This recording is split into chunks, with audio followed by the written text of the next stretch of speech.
नमस्कार, युगवाणी मिडिया नेटवर्कको प्रस्तुति बिहानी खबर सङ्गालो युगान्तरमा तपाईलाई स्वागत छ। म अनुसार स्वर र म प्रज्वल साक्यको। आज विक्रम सम्वत 2078 साल जेठ महिनाको 10 गते सोमबार मे 24 2021 नेपाल सम्वत 1141 बछलाथो त्रयोदशी। आज सूर्योदय 5:11 भएको छ। त्यसैगरी सूर्यास्त साँझ 6:52 हुनेछ। दैनिक अखबारमा प्रकाशित खबरहरूको सङ्गालो युगान्तर काठमाडौँमा रेडियो उपत्यका 87.6 मेगाहर्ज लगायत देशभरका विभिन्न रेडियो स्टेशन र रेडियो उपत्यका.com.np मार्फत एकैसाथ सुनिरहनु भएको छ। युगान्तरमा आज हामीसँग नागरिकतामा सत्ताको सौदाबाजी, किन ल्याइयो नागरिकता अध्यादेश, ओली विरुद्ध मोर्चाबन्दी, न्याय माग्न अदालत जाँदै विपक्षी गठबन्धन, विघटन विरुद्ध सर्वोच्चमा 25 रिट, संक्रमणको जोखिम गाउँमा बढ्यो, अर्थविदहरू भन्छन् चुनावी सरकारले काम चलाऊ बजेट मात्रै ल्याउन मिल्छ,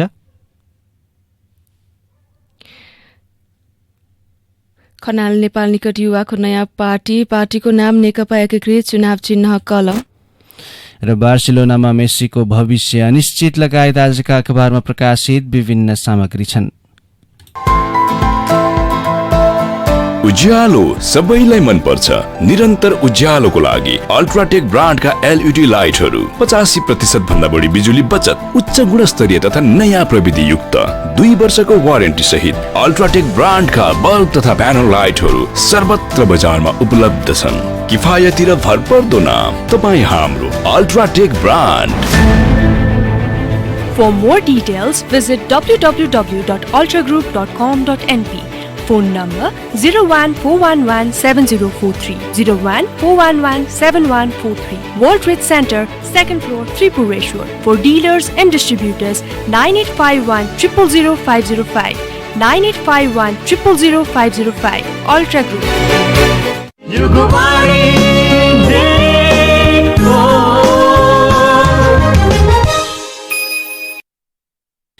अब युगान्तर विस्तारमा आजको अन्नपूर्ण पोस्टले प्रथम पृष्ठमा किन ल्याइयो नागरिकता अध्यादेश शीर्षकमा मुख्य समाचार छापेको छ। नेपालको संविधानको धारा 11 जन्मसिद्ध नागरिकका सन्तानले वंशजको नागरिकता पाउने अधिकार दिएको छ, तर बेलैमा कानून नबन्दा त्यो प्राप्त हुन सकेको थिएन। त्यसलाई ध्यान दिएर सरकारले नागरिकता सम्बन्धी अध्यादेश ल्याएको छ। राष्ट्रपति विद्यादेवी भण्डारीबाट आइतबार संविधानको धारा 114(1) बमोजिम उक्त अध्यादेश जारी भएको हो। कानून मन्त्री लीलानाथ श्रेष्ठका अनुसार जारी भएको यस नागरिकता सम्बन्धी अन्यायमा परेका ठूलो संख्यालाई राहत दिनेछ। संविधान अनुसार ऐन नबन्दा करिब 35,000 नागरिकताका निवेदक थन्किएका थिए। स्थानीय प्रशासनले ऐन अनुसार कारबाही गर्नुपर्ने भएकाले तिनले केही निर्णय दिन सकेका थिएनन्। कानून मन्त्री श्रेष्ठले दलहरूको मन नमिल्दा बेलैमा कानून नआएकाले सरकारलाई अध्यादेश ल्याउनु पर्ने बाध्यता रहेको बताउनु भएको छ। यसै समाचारलाई आजको नयाँ पत्रिकाले नागरिकतामा सत्ताको सौदाबाजी शीर्षकमा समाचार छापिएको छ।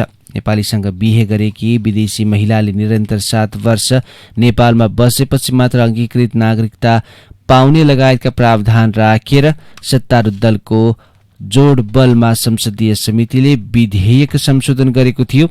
अधिकार कर्मी र मधेसी दलको चर्को विरोध बीच ओली तसमस थिएनन्, तर सत्ता संकटमा परेपछि यस्ता प्रावधान हटाएर नागरिकता अध्यादेश जारी गरिएका छन्। समाचारमा उल्लेख छ। नागरिकताको विषयलाई राष्ट्रवादको मुद्दा बनाउँदै आएका प्रधानमन्त्री केपी ओलीले सत्ताका लागि सौदाबाजीको विषय बनाएका छन्। मधेसप्रति ओली अनुदार रहेकै कारणले 3 वर्षसम्म बन्न नसकेको कानून उनको पद संकटमा परेपछि अध्यादेशबाट आएको छ। जसपाका महन्त ठाकुर र राजेन्द्र महतो समूहको समर्थन कायम राख्न उनले यो अध्यादेश जारी गरेको विश्लेषकहरूको भनाइ छ। उनीहरूकै माग अनुसार बिहीबारको मन्त्री परिषद बैठकले संविधान संशोधनका लागि कार्यदल मात्र गठन गरेन। नेपाली पुरुषसँग बिहे गरेकी महिलाले अब नागरिकता पाउन सहज हुने गरी अध्यादेश पनि पारित गरेको थियो। सो अध्यादेश आइतबार राजपत्रमा प्रकाशित भएको छ। समाचारमा उल्लेख छ। त्यसैगरी नागरिकता अध्यादेशले के फरक पर्यो छ मुख्य बुँदा शीर्षकमा बुँदाहरू राखिएका छन्। 2065 अघि नै निवेदन दिएको हुनुपर्ने प्रावधान हट्यो। 7 वर्षपछि मात्र महिलाले नागरिकता पाउने प्रस्ताव हट्यो।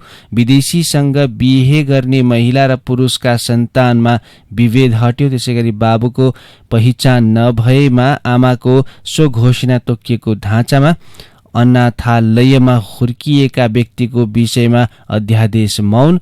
त्यसैगरी अन्यमा तेस्रो लिङ्गीको अभिलेख राख्ने विषय प्राथमिकतामा परेन। त्यसैगरी विश्लेषक भन्छन् ओलीले नक्कली राष्ट्रवादका लागि रोकेको कानून सत्ताका लागि ल्याए। यसमा राजनीतिक विश्लेषक विजयकान्त कर्णको भनाइ छापिएको छ। मधेसी जनताले नागरिकता पाएका थिएनन्। नागरिकता अध्यादेशले माग पूरा गरेको छ, तर खड्गप्रसाद ओलीजीले आफ्नै 3.5 वर्षदेखि रोकेर राखेका थिए विधेयक। अहिले महन्त ठाकुरजी र राजेन्द्र महतोजीको समर्थन चाहियो भनेर अध्यादेश ल्याइएको छ, नत्र त ओलीजीले जहिले मधेसीहरूको मजाक उडाएका छन्। नयाँ पत्रिकामा छापिएको छ। यसै समाचारलाई दैनिकले जन्मसिद्धका सन्तानलाई वंशजको नागरिकता दिन अध्यादेश शीर्षकमा समाचार छापेको छ।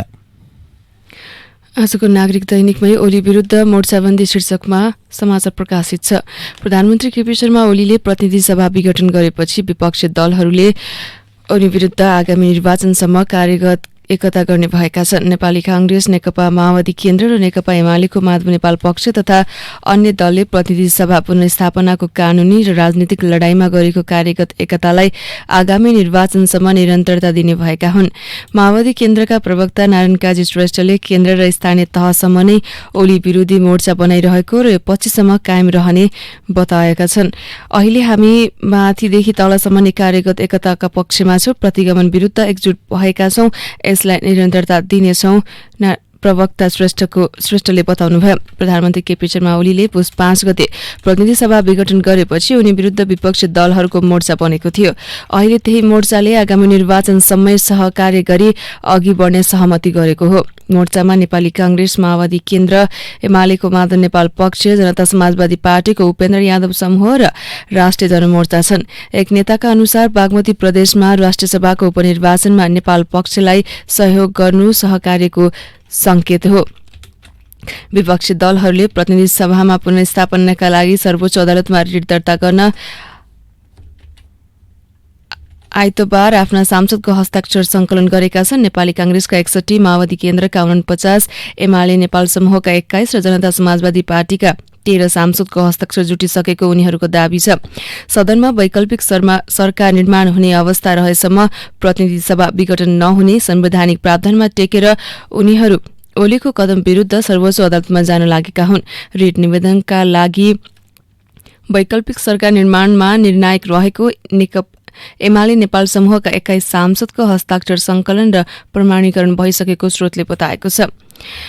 न्याय माग्न अदालत जाँदै विपक्षी गठबन्धन शीर्षकमा अर्को समाचार त्यही प्रकाशित छ। नेपाली कांग्रेसका सभापति शेरबहादुर देउवाले संविधानको धारा 76 को उपधारा 5 अनुसार प्रधानमन्त्रीमा नियुक्तिको माग गर्दै विपक्षी गठबन्धन आज सर्वोच्च अदालत जाने भएको छ।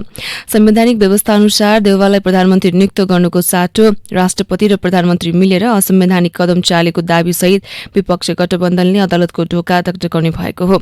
विपक्षी गठबन्धनले देउवालाई प्रधानमन्त्रीमा नियुक्तिका लागि परमादेश माग गर्दै आइतबार नै अदालत जाने निर्णय गरेको थियो। सोही अनुसार बिहानैदेखि रिट निवेदन तयारी गर्न विपक्षी गठबन्धनका नेता सक्रिय थिए। संविधानको धारा 76 को 5 अनुसार देउवालाई प्रधानमन्त्री बनाउन हस्ताक्षर गरेका 149 जनाकै नागरिकता सहित हस्ताक्षर संकलन गर्दा समय अभाव भएकाले आज अदालत जाने गठबन्धनका नेताहरूले जनाएका छन्। प्रतिनिधि सभाका बहुमत सदस्यको हस्ताक्षरको दस्तावेज तयार भइसकेको जनाउँदै माओवादी केन्द्रका अध्यक्ष पुष्पकमल दाहालले आज बिहान 10 बजे संसद भवन नयाँ पानेश्वरमा भेला भएर 11 बजे सर्वोच्च अदालत जाने तय भएको बताउनु भएको छ। आजको नागरिक दैनिकमा समाचार प्रकाशित छ। त्यस्तै आजको नयाँ पत्रिकामा विघटन विरुद्ध सर्वोच्चमा 25 रिट शीर्षकमा अर्को समाचार प्रकाशित छ। प्रतिनिधि सभा विघटन विरुद्ध सर्वोच्च अदालतमा रिटको चाङ लागेको छ। आइतबार मात्रै 25वटा रिट प्रेस भएका छन्। सर्वोच्च अदालत प्रशासनका अनुसार सबै रिट अध्ययनकै क्रममा छन्। आजै मात्रै दर्ता गरिने बताइएको छ। वरिष्ठ अधिवक्ता दिनेश त्रिपाठी, अधिवक्ताहरू शैलेन्द्र आम्डेकर, सन्तोष भण्डारी, लोकेन्द्र बोली, रामबहादुर शाही, पूर्ण राजवंशी लगायतले छुट्टा छुट्टै रिट दिएका छन्। अधिकांश रिटमा संविधानको धारा 76 को 5 अनुसार सरकार गठनका लागि राष्ट्रपतिबाट भएको आह्वानदेखि प्रतिनिधि सभा विघटनसम्मका कार्य गैर संवैधानिक भएको दावी गरिएको छ। केही रिटमा प्रमुख प्रतिपक्षी दलका नेता शेरबहादुर देउवाले गरेको दावी पुग्ने भएकाले उनलाई प्रधानमन्त्रीमा नियुक्ति गर्न आदेशको माग समेत छ। नयाँ सरकार गठन जस्तो विषयलाई साधारण प्रक्रिया खेल जस्तो बनाएको भन्दै निवेदक शाहिद सहितको निवेदनमा संविधानको धारा 76 को 5 बारे भनिएको छ।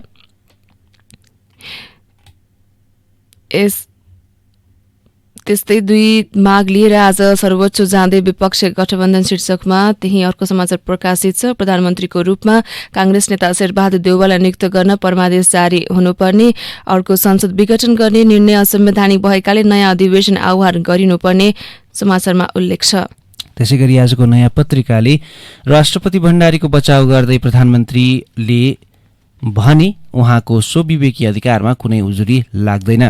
प्रधानमन्त्री केपी ओलीले राष्ट्रपतिको स्वविवेकी अधिकारमाथि कुनै किसिमको उजुरी नलाग्ने दावी गर्नुभएको छ। राष्ट्रपतिले गरेको निर्णय विरुद्ध मोर्चाबन्दी गरेर मुद्दा हाल्ने प्रयास भइरहेको खबर आफूले सुनेको भन्दै ओलीले जतिजनाले मुद्दा राखे पनि त्यसको अर्थ नरहने बताए।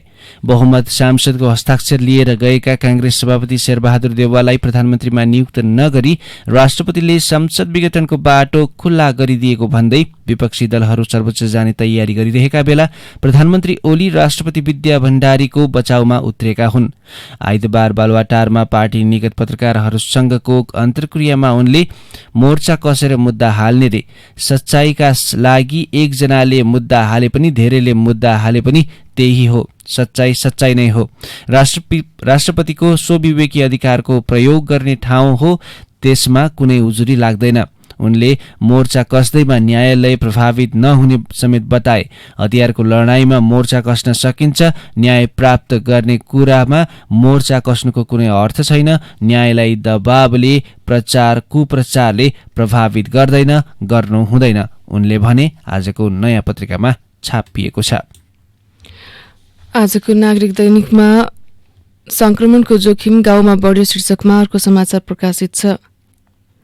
केही दिन यता काठमाडौँ उपत्यकामा कोरोना संक्रमितको संख्या घट्दै गए पनि उपत्यका बाहिर गाउँबाट संक्रमितको उपचारमा आउने क्रम बढेको काठमाडौँका अस्पतालहरूले जनाएका छन्। केही दिनदेखि घटेको संक्रमितको चाप पुनः दोहोरिन थालेको शुक्रराज ट्रपिकल तथा सरुवा रोग अस्पतालले जनाएको छ। अस्पतालका निर्देशक डाक्टर सागर राज भण्डारीका अनुसार 2 दिन यता उपत्यका नजिकका धादिङ, काभ्रे, नुवाकोट लगायत जिल्लाबाट कडा लक्षण सहितका संक्रमित उपचार गराउन आइरहेका छन्। उहाँले उपत्यका बाहिरका गाउँबाट आइतबार अस्पतालमा 16 जना संक्रमित आएको जानकारी दिनुभयो। महाराजगञ्ज स्थित त्रिभुवन विश्वविद्यालय शिक्षण अस्पतालमा पनि उपत्यका बाहिरका ग्रामीण क्षेत्रबाट संक्रमित आउन थालेका छन्। 2 सातादेखि गाउँबाट बिरामी आउने क्रम सुरु भएको त्रिभुवन शिक्षण अस्पतालका वरिष्ठ प्लोनोमेरी तथा छातीरोग्य विशेषज्ञ डाक्टर निरज बमले बताउनुभयो। अस्पतालमा नुवाकोट, रसुवा, काभ्रे, सिन्धुपाल्चोकका गाउँबाट गम्भीर अवस्थाका संक्रमित आउने गरेका छन्। समयमा उपचार नपाएका कारण कतिपय बिरामीको आउँदा आउँदै मृत्यु हुने गरेको डाक्टर बमले बताउनुभयो। ग्रामीण भेगबाट आउने धेरै जसोमा श्वास प्रश्वासको समस्या देखिएको छ। डाक्टर बमको अनुभवमा पछिल्ला दिनमा मृत्युदर पनि शहरको तुलनामा गाउँमा बढेको छ। डाक्टर बमका अनुसार गाउँमा कोरोना संक्रमितले हेरचाह नपाउने र राजधानी आइसकेपछि पनि भनेकै बेला आइसियु र भेन्टिलेटर नपाउँदा मृत्युसम्म हुने गरेको बताउनु भएको हो।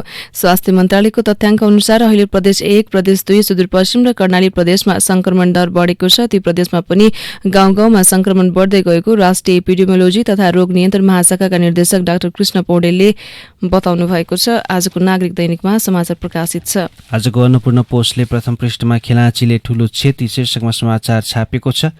अन्त्यमा अस्पताल जाँदा जटिल, बुटवल गोल पार्कका 58 वर्षीय पुरुषलाई सामान्य ज्वरो आयो। घरमै रहेको सिटामोल खाएपछि हल्का भएको ज्वरो फेरि अर्को दिन आयो। फेरि औषधि खाए। अर्को दिन शरीर दुख्यो अनि सामान्य खोकी पनि लाग्यो। शरीर कमजोर हुँदै गए पनि उनी कोरोना परीक्षण गर्न गएनन्। 6औं दिन उनी उठ्नै सकेनन्। अक्सिजनको तह 80 भन्दा तल पुगिसकेको थियो। परिवारका सदस्यले घरमै अक्सिजन पुर्याएर दिए।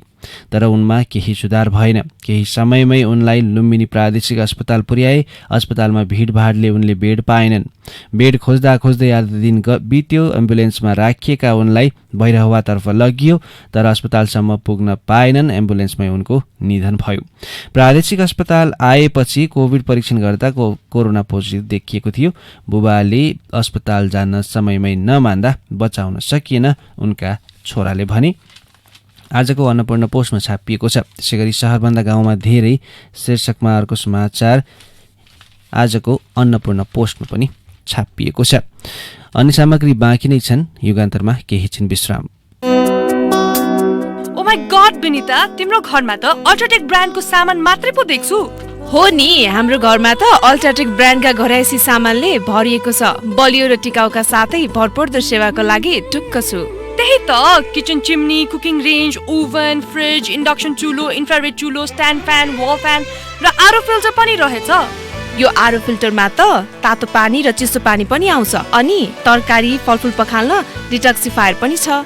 म पनि आजै अल्ट्रा शोरूम जान्छु र सबै सामान लिएर आउँछु। कहाँ जाँदा उचित होला? अल्ट्राका घरायसी सामान देशैभर उपलब्ध छ। नजिकैको डिलर तथा डिस्ट्रिब्युटरमा जाने नि। For more details, visit www.ultragroup.com.np. Phone number 014117043 4117143. World Trade Center, 2nd floor, Tripureshwar. For dealer and distributor, 9851 000505, Ultra Group.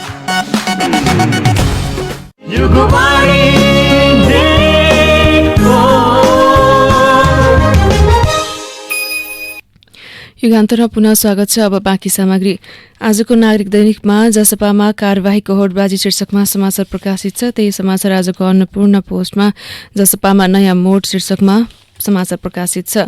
जनता समाजवादी पार्टीको विवादले नयाँ मोड लिएको छ। डाक्टर बाबुराम भट्टराई र उपेन्द्र यादव पक्षको 2 दिनसम्म बसेको केन्द्रीय कार्यकारिणी समिति बैठकले अध्यक्ष महन्त ठाकुर, संसदीय दलका नेता राजेन्द्र महतो सहित 4 जनालाई पार्टी विधान र नियमावली बमोजिम स्पष्टीकरण सोध्ने भएको छ। पार्टीको नीति, सिद्धान्त, विचार, एजेन्डा, विधान र कार्यदिशा विपरीत कार्य गर्दै गराउँदै हिँडेको भन्दै अध्यक्ष ठाकुर, महतो, लक्ष्मणलाल कर्ण र सर्वेन्द्रनाथ शुक्लालाई स्पष्टीकरण सोध्ने निर्णय गरेको कार्यकारिणी सदस्य इस्तिका राईले जानकारी दिनुभयो। ओली सरकारमा पार्टीको कुनै सदस्य सामेल भएमा पार्टीबाट स्वतः निष्कासित हुने प्रष्ट पारिएको उहाँले बताउनुभयो। पार्टी विरोधी गतिविधिमा संलग्न अन्यका बारेमा आवश्यक सूचना सङ्कलन गर्ने र यथोचित कार्यवाही प्रक्रिया अगाडि बढाउने निर्णय बाबुराम उपेन्द्र पक्षले गरेको छ। बाबुराम उपेन्द्र पक्षले कार्यकारिणीको बैठक गरेको छ भने महन्त राजेन्द्र पक्षले कार्यकारिणीको बैठक स्थगित गरेको भन्दै बैठकमा सहभागिता जनाएका छैनन्। अध्यक्ष ठाकुरले नै कोभिडको कारण देखाउँदै बैठक स्थगित गरेको जानकारी गराउनु भएको थियो। उहाँले स्थगित गरिएको सूचना सार्वजनिक गरिएको थियो। साथै सम्पूर्ण कार्यकारिणी सदस्यलाई समेत जानकारी गराइसकिएको अवस्थामा तथाकथित गोप्य स्थानमा गरिएको भनेको कार्यकारिणी समितिको बैठकप्रति गम्भीर ध्यानाकर्षण भएको उहाँले जनाउनु भएको छ। जसपाको केन्द्रीय कार्यकारिणी समिति भनिएको बैठक र त्यस्तो कथित बैठकबाट गरिने सबै निर्णय अमान्य हुने जानकारी पनि अध्यक्ष ठाकुरले निर्वाचन आयोगलाई गराउनु भएको छ। बाबुराम उपेन्द्र पक्षले कार्यकारिणी समितिको बैठक बोलाउने र निर्णय प्रमाणित गर्ने लगायतका अधिकार उपेन्द्र यादवलाई दिने निर्णय गरेको छ। बैठकले राजेन्द्र महतोलाई संसदीय दलको नेता नभएको स्पष्ट पारेको छ। बहुमत सांसदले गत वैशाख 30 मा महतोलाई संसदीय दलको नेता चयन गरेका थिए। बाबुराम उपेन्द्र पक्षले पार्टी कार्यकारिणी समितिले पार्टीको विधान अनुमोदन नगरेको हुँदा कुनै अमुक व्यक्ति संसदीय दलको नेता भएको अफवाह बिल्कुलै झुटो भएको बताएको छ। लक्ष्मणलाल कर्ण र सर्वेन्द्रनाथ शुक्ला सदस्य हुने गरी कुनै कार्यदल पार्टीमा नबनेको नबनाएको समेत बताइएको छ। बिहिबारको मन्त्री परिषदको बैठकले संविधान संशोधनका लागि एमालेबाट पूर्व महान्यायाधिवक्ता अग्नि खरेल, सांसद कृष्णभक्त पोखरेल र प्रधानमन्त्री ओलीका प्रमुख राजनैतिक सल्लाहकार विष्णु रिमाल भने जसपाबाट लक्ष्मणलाल कर्ण र सर्वेन्द्रनाथ शुक्लाको कार्यदल बनेको छ। सरकार र जसपाको महन्त र राजेन्द्र पक्षको सहमतिमा मधेस आन्दोलनका माग अनुसार सरकारले नागरिकता सम्बन्धी अध्यादेश ल्याइसकेको छ। आजको अन्नपूर्ण पोस्टमा समाचार प्रकाशित छ। आजको नयाँ पत्रिकाले प्रथम पृष्ठमा खनाल नेपाल निकट युवाको नयाँ पार्टीको नाम नेकपा एकीकृत चुनाव चिन्ह कलम शीर्षकमा समाचार छापेको छ। वरिष्ठ नेता माधव कुमार नेपालसँग जोडिएका केही युवाले कलम चिन्ह लिएर नयाँ पार्टी दर्ता गरेका छन्। एमालेको अन्तर्विरोध चर्किएर पार्टी फुटको दिशामा अगाडि बढिरहेका बेला नेपालसँग जोडिएका केही युवाले निर्वाचन आयोगमा 1 महिना अगावै नयाँ पार्टी दर्ता गरेको खुलासा भएको छ। गत 7 वैशाखमा नेपाल कम्युनिस्ट पार्टी एकीकृत र चुनाव चिन्ह कलम हुने गरी निर्वाचन आयोगमा दर्ता भएको पार्टी प्रस्तावित पार्टी अध्यक्ष जीवन राईले बताए, नयाँ पत्रिकामा छापिएको छ। त्यसैमा यस्तो छ, नयाँ पार्टीको कार्य समिति शीर्षकमा राखिएको छ। प्रस्तावित पार्टीमा 25 सदस्यीय केन्द्रीय कमिटी र 5 सदस्यीय पदाधिकारी छन्। अध्यक्ष जीवन राई, उपाध्यक्ष कल्पना गुरुङ, महासचिव विनोद खुलाल, सचिवमा ऐन विक्रम कुँवर र कोषाध्यक्षमा सुशील खनाल छन्। दर्ताको 33 दिन भयो। प्रमाणपत्र नआएको पार्टी अध्यक्ष जीवन राईले बताउनु भएको कुरा आजको नयाँ पत्रिकामा छापिएको छ। आजको अन्नपूर्ण पोस्टमा बाँकेमा घट्यो संक्रमण र मृत्युदर शीर्षकमा समाचार प्रकाशित छ। बाँके जिल्लामा गएको 24 घण्टामा अस्पतालमा 8 जनाको मृत्यु भएको छ। जिल्ला कोभिड-19 संकट व्यवस्थापन केन्द्रका कोरोना फोकल पर्सन तेज ओलीका अनुसार आइतबार भेरी अस्पताल नेपालगञ्जमा 6 र नेपालगञ्ज मेडिकल कलेज क्रिस्चियन अस्पताल कोहलपुरमा 2 जनाको मृत्यु भएको थियो। संकट व्यवस्थापन केन्द्रले अपराह्न 4 बजे सार्वजनिक गरेको रिपोर्टमा बाँकेको मृत्यु शून्य छ। जेठ महिना लागेसँगै बाँकेमा कोरोनाबाट मृत्यु घट्दो दरमा छ। 3 देखि 9 जेठसम्म बाँकेका अस्पतालमा 92 जनाको मृत्यु भएको थियो, जसमा बाहिरी जिल्लाको 56 र बाँकेका 36 जनाको मात्र मृत्यु भएको थियो। अर्थात् औसत रूपमा बाँकेमा दैनिक 5 जनाको दरले र बाहिरी जिल्लाका औसत 8 जनाको मृत्यु भएको छ। त्यस्तै 30 स्थान अक्सिजन सहयोग शीर्षकमा अर्को समाचार प्रकाशित छ। जिल्लाको पश्चिम ढोरपाटन नगरपालिका नगर प्रमुख देवकुमार नेपालीले व्यक्तिगत रूपमा धौलागिरी अस्पताललाई 30 स्थान अक्सिजन सिलिन्डर सहित आर्थिक सहयोग गरेका छन्। त्यसैगरी खाना दिन आदेश शीर्षकमा अर्को समाचार प्रकाशित छ। उच्च अदालत विराटनगरले कोरोना कहरमा परेका विपन्न नागरिकको पहिचान गरेर उनीहरूलाई खानाको व्यवस्था गर्न प्रदेश 1 सरकार र संघीय सरकारका नाममा आदेश जारी गरेको छ। आजको अन्नपूर्ण पोस्टमा समाचार प्रकाशित छ। आजको नयाँ पत्रिकामा अर्थविदहरू भन्छन् चुनावी सरकारले काम चलाउ बजेट मात्रै ल्याउन मिल्छ।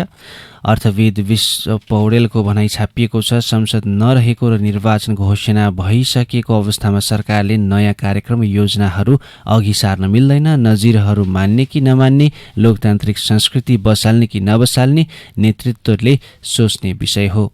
त्यसैगरी भित्री पृष्ठमा गोर्खा ब्रुअरीको सक्रियतामा सिङ्गापुरबाट आयो 25 करोड बराबरको स्वास्थ्य सामग्री शीर्षकमा समाचार छापिएको छ। गोर्खा ब्रुअरीको सक्रियतामा सिङ्गापुरबाट 25 करोड रुपैयाँ बराबरको स्वास्थ्य सामग्री सहयोग नेपाल आएको छ। गोर्खा ब्रुअरीसँगै सिङ्गापुरका तामासेक फाउन्डेसन र लोटस लाइफ फाउन्डेसन कूटनीतिक नियोगहरू र प्रवासी नेपालीको सहकार्यमा सहयोग प्राप्त भएको हो, समाचारमा उल्लेख छ। अब विदेश। नेपालमा अत्याधिक पाएको कोरोना भाइरसको इन्डियन भेरिएन्ट विरुद्ध एस्ट्राजेनेकाको खोप प्रभावकारी भएको एक बेलायती अध्ययनले औलाएको छ। बीबीसीका अनुसार अमेरिकाको फाइजर कम्पनी र अक्सफोर्ड तथा एस्ट्राजेनेकाले विकास गरेका खोप संक्रमण मानिएको B.1.617.2 नामक इन्डियन भेरिएन्ट विरुद्ध प्रभावकारी देखिएका हुन्। हालै गरिएको भाइरसको आनुवांशिक अध्ययनले यही भाइरसको प्रजाति नेपालमा अत्याधिक देखाएको थियो। एस्ट्राजेनेका र फाइजरको पहिलो डोज लगाएको 3 सातापछि नयाँ भेरिएन्टबाट जोगाउन खोपले 33% मात्र सुरक्षा दिने देखिएको छ। दोस्रो डोज लगाएको 2 सातापछि एस्ट्राजेनेका खोप इन्डियन भेरिएन्ट रोक्न 60% प्रभावकारी र बेलायती भेरिएन्ट रोक्न 66% प्रभावकारी देखिएको छ। अब खेल। बार्सिलोनाका स्टार स्ट्राइकर लियोनल मेस्सीले कोपा डेल रे उपाधि जित्नु क्लबको टर्निङ पोइन्ट भएको, तर क्लबले आफ्नो बार्सिलोनामा रहिरहने कुनै सङ्केत नदेखाएको बताएका छन्। शनिबार अर्जेन्टिनाको एक सञ्चार माध्यमलाई दिएको अन्तर्वार्तामा मेस्सीले बार्सिलोनामा भविष्य अन्यल रहेको बताएका छन्। अब आजको अखबारमा प्रकाशित सम्पादकीय र विचार। आजको अन्नपूर्ण पोस्टमा कोरोना विरुद्ध सबै जुटौं शीर्षकमा सम्पादकीय प्रकाशित छ। त्यस्तै कहाँ छन् शासक वर्ग शीर्षकमा सीपी नेपालको लेख प्रकाशित छ। उता पीडितका वर्ग भने दुविधामा छन्। तोर बहुत कमाएको रुपियाँले साबुन किन्नु कि पेट भर्नु, सेनिटाइजर किन्नु कि सन्तानलाई खुवाउनु, शासक वर्गहरूले मिलेर उनीहरूको सप्तक लुटेका छन्। केवल अब लुट्न बाँकी त्यो प्राण मात्रै छ, त्यो पनि कुन दिन जीवाणुले लुट्ने हो त्यसको ठेगाना छैन, लेखमा उल्लेख छ। त्यस्तै कोरोनाको हर्ड मेन्टालिटी शीर्षकमा ओम बानियाको लेख आजको अन्नपूर्ण पोस्टमा प्रकाशित छ। आजको नयाँ पत्रिकाले सिमेन्ट उद्योगका सम्भावना शीर्षकमा सम्पादकीय छापेको छ। त्यसैगरी अनन्त सत्ता लिप्साको परिणाम शीर्षकमा रोशन जनकपुरीको लेख छापेको छ। संवैधानिक लुप होल प्रयोग गरी प्रधानमन्त्रीले शासनका सम्पूर्ण अङ्गलाई आफ्नो सत्ता लिप्सा सामु निरीह बनाएका छन्। प्रधानमन्त्री केपी शर्मा ओलीको योजनामा जसरी राष्ट्रपति विद्यादेवी भण्डारीले बहुमतको उपेक्षा गर्दै संसद भङ्ग गरेको घोषणा गरिन्, त्यसले उनको संवैधानिक विवेक शून्यता देखाउँछ, नयाँ पत्रिकामा छापिएको छ। त्यस्तै आजको नागरिक दैनिकमा महामारीमा मध्यावधि शीर्षकमा सम्पादकीय प्रकाशित छ। वास्तवमा अहिले निर्वाचन पहिलो प्राथमिकता हुँदै होइन, नियमित निर्वाचन आएको पनि होइन। आफ्नो घर व्यवस्थित गर्न नसक्ने व्यक्तिले परिवारका अन्य सदस्य र छिमेकीलाई दोष लगाएर मात्रै पुग्दैन। समस्या घरमौलीको हो। एमाले र माओवादी केन्द्र मिलेर नेकपा बनेका बेला देखिएको आन्तरिक समस्या त्यो ओलीको दम्भपूर्ण एकाकी निर्णयको परिणाम थियो, सम्पादकीयमा उल्लेख छ। त्यस्तै सरकारी खर्च र आसन्न बजेट शीर्षकमा सुखदेव भट्टराई खत्रीको लेख प्रकाशित छ। त्यसैगरी कोभिड कहरमा खाद्य सुरक्षा शीर्षकमा केदार कोइरालाको लेख आजको नागरिक दैनिकमा प्रकाशित छ। अब आजको सुविचार, जब हामी एक्लै सपना देख्छौँ त्यो मात्र सपना हो, जब हामी साथमा सपना देख्छौँ त्यो सत्यको सुरुवात हो। John Lennon. यिनै सामग्रीसँगै हामी युगवाणी मिडिया नेटवर्कको प्रस्तुति बिहानी खबर सङ्गालो युगान्तरको अन्त्यमा आइपुगेका छौँ। युगान्तरमा आज हामीले नागरिकतामा सत्ताको सौदाबाजी, किन ल्याइयो नागरिकता अध्यादेश, ओली विरुद्ध मोर्चाबन्दी, विघटन विरुद्ध सर्वोच्चमा 25 डेट, संक्रमणको जोखिम गाउँमा बढ्यो, अर्थविदहरू भन्छन् चुनावी सरकारले काम चलाउ बजेट मात्र ल्याउन मिल्छ, खनाल नेपाल निकट युवाको नयाँ पार्टी, पार्टीको नाम नेकपा एकीकृत चुनाव चिन्ह कलम र बार्सिलोनामा मेसीको भविष्य अनिश्चित लगायत आजका अखबारमा प्रकाशित विभिन्न सामग्री सुनायौं। दैनिक अखबारमा प्रकाशित खबरहरू समेटिएको कार्यक्रम युगान्तर आजलाई यति नै। भोलि बिहान 5:30 बजे तपाईँ हाम्रो भेट हुने नै छ। त्यतिन्जेलसम्मका लागि अनुसार स्वर र प्रज्वल साक्य बिदा हुन्छौँ। हामीलाई सुन्दै रहनुहोला। तपाईँको दिन शुभ रहोस्। नमस्कार।